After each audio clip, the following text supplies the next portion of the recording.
Hello, Feuzion. My name is Alex Fuse, the host of Feuzion News, and we have another great show for you here right now. I'm on the phone with Evan Drellich. He covered for the Red Sox, and now he is really a free agent right now. But Evan, I appreciate you taking so much time out of your day to come on my show today. And if you can, I have one question that I think every Red Sox fan has: is why haven't the Red Sox signed Craig Kimbrel yet?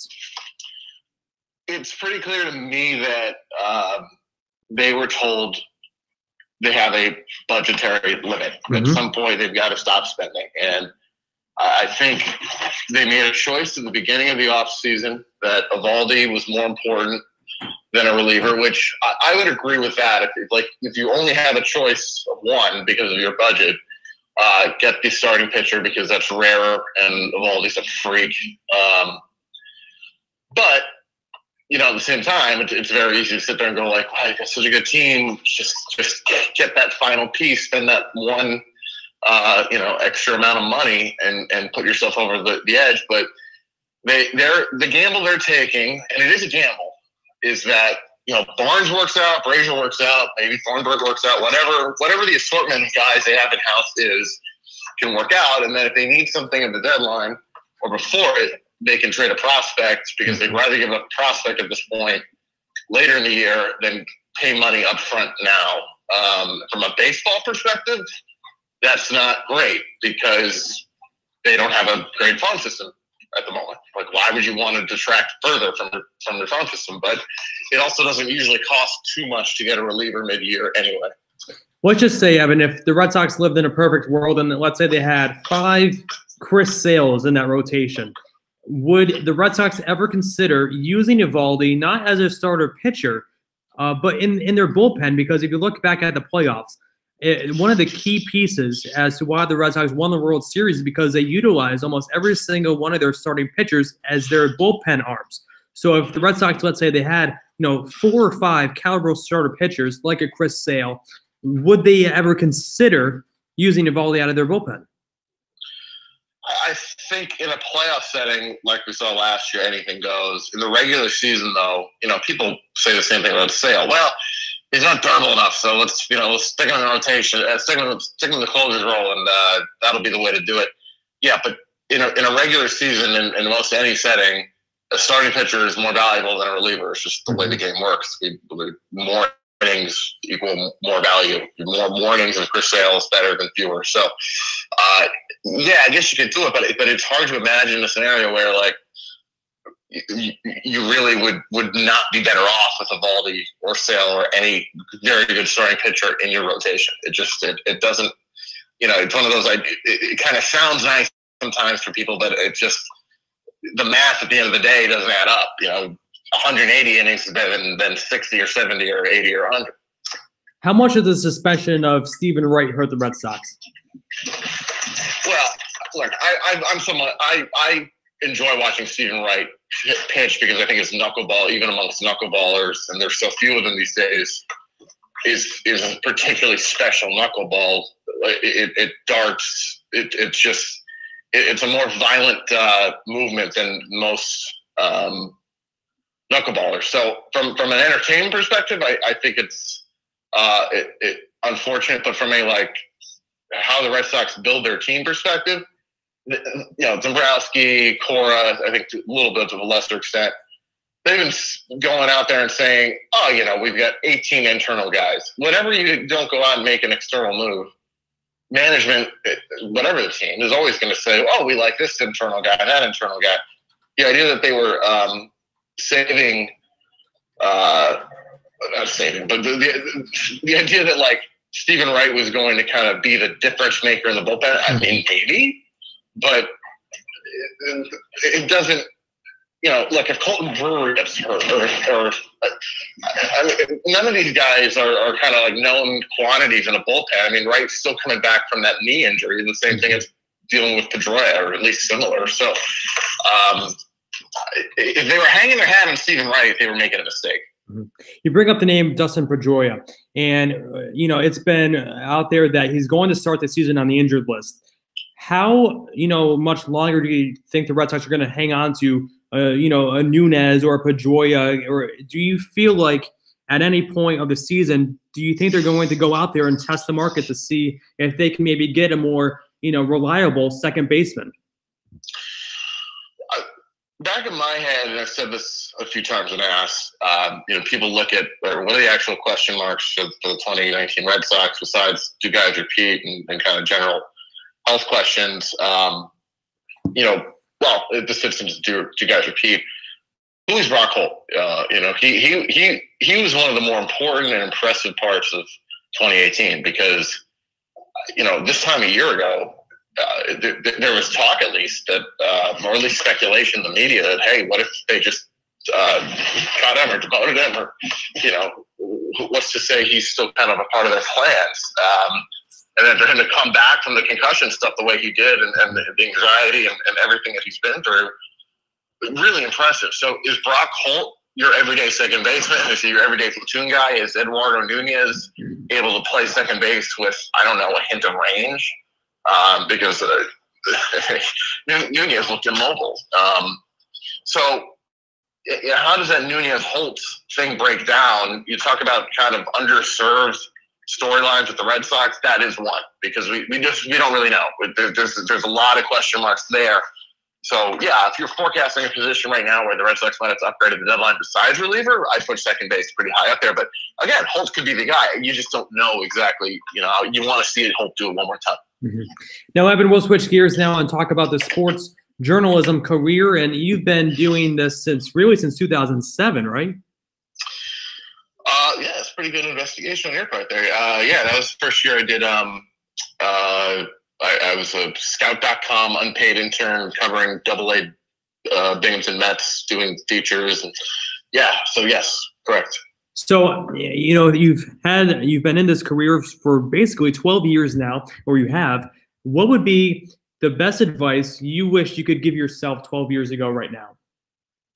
Should I give you the cliche? Don't do it. Get the hell out of the industry right now. Best advice, boy. That's tough. The thing that I'm looking at now is kind of just how the industry has changed, and not that it's like, not that it's hurt me necessarily, but when I was coming up, this is kind of right before the newspapers. I mean, they're starting to crumble, but they really crumbled in 08, 09, the Great Recession, all that. There was kind of an attitude of there's one ladder through sports media or kind of beat writing, and if that's what you wanted to do, and that is always what I wanted to do. I don't know if I'd go back and do it differently, but just kind of an appreciation for the way the landscape can change. I mean, you've seen kind of such a rise in different forms of I don't know what you want to call it, sports journalism or kind of sports content. I like what I'm doing. I wouldn't want to be doing something different, but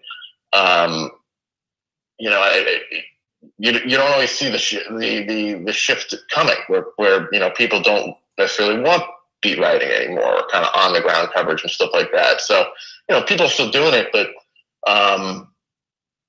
I don't know if I could have predicted it back then, but I guess that's what jumps out at me today. Certainly as I'm doing job search stuff and have gone through that, just, the way the landscape has changed in terms of what people want, both in terms of management and both in terms of readers and people who look at the content. How crucial is social media in today's world? I used to get that a lot. I'm starting to get it less as a question. It's important. I still tweet and I still do on little Twitter rants sometimes, but you've got to. It's safe to say I wasted a lot of time in my 20s on Twitter. But you get into petty arguments. You care a little too much about responses and stupid things people say, so it's important. But I do think we're starting societally to trend the other way, which is get the F off Twitter. Go outside, go talk to somebody in your life. It's just you get sucked into a void there, and it's just an echo chamber that doesn't really do anything or go anywhere. So I'm not saying I'm not on it, so I certainly am, but the people used to feel like, oh, you got to do all this stuff and on Twitter and Instagram. And it's like, yeah, I don't know. Maybe it's important, but I'm not. Look, put it this way: I'm not somebody who wants to be posting 12 IG stories a day. I don't understand that. I don't get that. Like it's just like, what do you? The validation seeking in social media, it's a little bit of eyewash, No, I definitely agree, and we'll move on to one of my favorite segments on this show. Is the Fast 5 quick questions. So it's just 5 quick questions. Are you ready, Evan? Here we go. Yes, sir. Favorite ballpark you've ever been to? Oof, wow. Man, that's tough. It's hard to beat whatever the hell they call Pac Ballard AT&T Park now. They just renamed it this winter. I don't remember what it is now, but that stadium being situated right on the water, love Fenway, but most love ballpark. But I got to go AT&T. Okay. Favorite in-game snack? Only the healthiest stuff for sports writers. You know that. Well, I know it's supposed to be quick, but you mean like something I can get at a stadium? Yeah, whatever. What's your go-to snack when you're in the middle of a game? On the beat.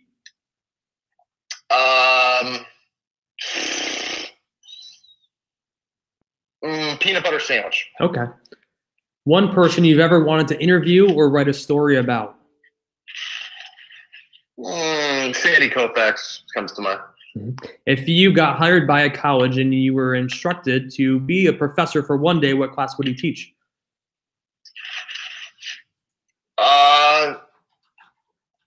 Something on what they probably cannot teach you in journalism school. Interesting. And last one is, if you could play any position on a professional team, what position would you play? Left bench. I mean, I was a catcher in high school. Okay. You talking about on the field? Yeah, sure. Yeah, catcher. Okay. And last question. I love to either ask, a baseball player, baseball reporter, or a person that loves baseball. If a 15-year-old kid came up to you and told you that they don't get baseball and it's boring, what would you say to them?